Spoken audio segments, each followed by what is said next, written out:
Poisson, tu as pas trop envie de te prendre la tête là pendant ce mois de décembre. Ce que tu veux déjà, c'est te foutre la paix. Tu te dis: «Voilà, je sais qu'il y a quelque chose qui doit changer dans ma vie, il va y avoir du mouvement, ça sera l'année prochaine». N'oublie pas que tu es en année 1, hein, l'année prochaine, hein, 2026, c'est une année 1.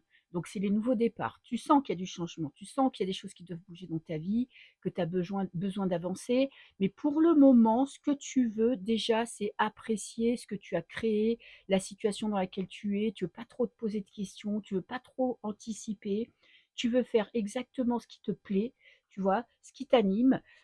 Si c'est rien glander, c'est rien glander. Si c'est t'occuper que de certaines personnes, eh ben, tu vas le faire.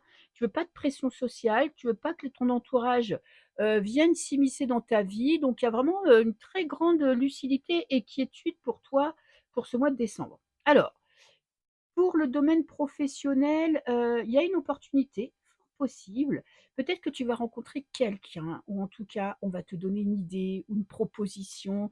Il y a vraiment cette notion de changement parce que là, la situation dans laquelle tu es, bon, ça te permet de vivre, ça te permet, de subvenir à tes besoins. Peut-être que tu cherches un boulot et que tu trouves pas, mais ça te crée quand même du stress. Professionnellement, c'est pas exactement ce que tu veux. Tu prends ton parti de la situation dans laquelle tu es, mais pour le moment, ça te rend pas totalement épanoui et heureux. Et moi, je pense que tu vas certainement chercher autre chose, te concentrer sur ton avenir, essayer de trouver du soutien aussi peut-être, chez un collègue, un supérieur, quelqu'un de la famille qui pourrait t'aider, te conseiller. Parce qu'il y a vraiment cette notion de d'opportunité qui arrive à toi. Je ne sais pas d'où elle viendra, mais en tout cas, tu vas voir que, tu vas le sentir, hein.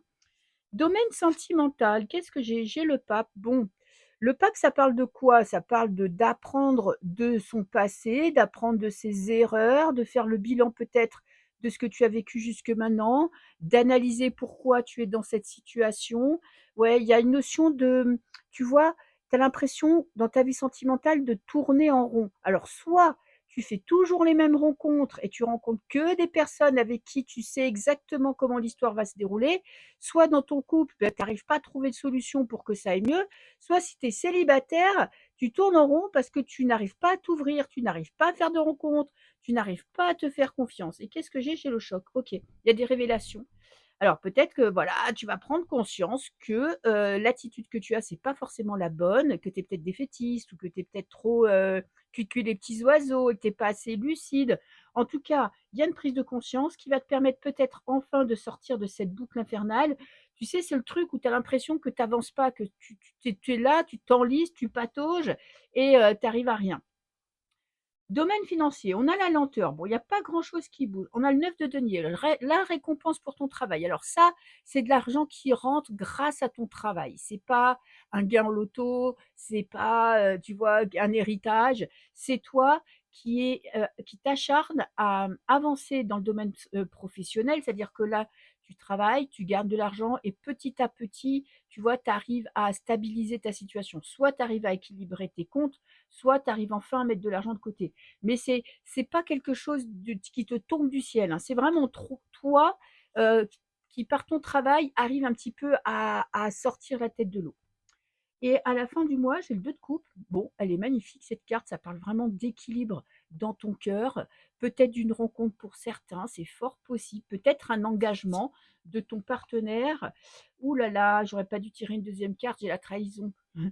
3 d'épée, c'est la déception. Peut-être que tu attendais une réponse de quelqu'un, ben tu vas pas l'avoir. Peut-être que tu espérais le retour. Malheureusement, ça ne vient pas. Alors, il y a de la souffrance avec cette carte-là, mais quand même, le 2 de coupe, il te dit que tu arrives à prendre du bah, tu es en train de te guérir, c'est pas mal.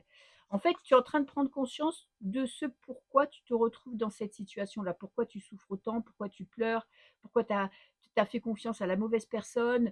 Je pense que peut-être tu vas te choisir toi en te disant: «Voilà, je me fous la paix».